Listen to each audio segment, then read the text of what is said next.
Okay, this is the last part of your flipped assignment.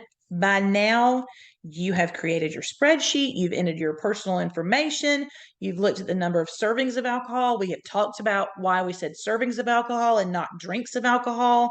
You've calculated your body weight factor. You've looked at what your blood alcohol content is based off of number of servings and how many hours it takes to burn it off. You've changed all your negatives to zeros. You're doing awesome, and you've added your legal limit. Now it's time to graph. So, using your cursor, do not highlight the words. We're only going to highlight from C9 down to C19 and all the way over to M. So it should look like this. Okay, if you need to pause the video for a minute to get to this point, you can. So C9 to C19, all the way over to M9, M19.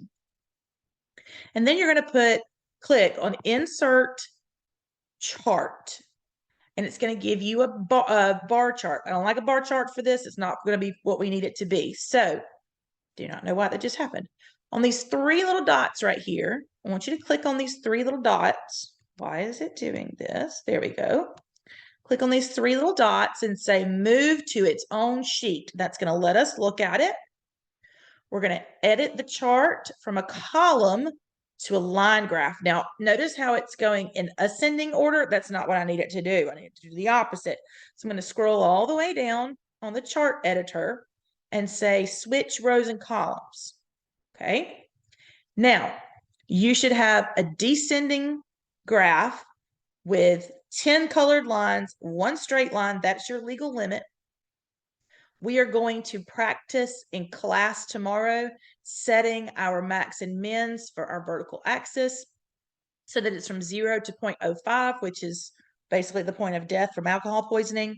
We're going to add major tick marks to our horizontal axis. I'm going to show you how to label your vertical, horizontal, and name your graph, how to label your key. And then I'm going to show you how to print it in color at school. So you're going to turn in a printed graph to me in color so that we can start looking at comparisons of magnitude. If you have questions, go back and watch the video, pause it. Otherwise, we will troubleshoot tomorrow.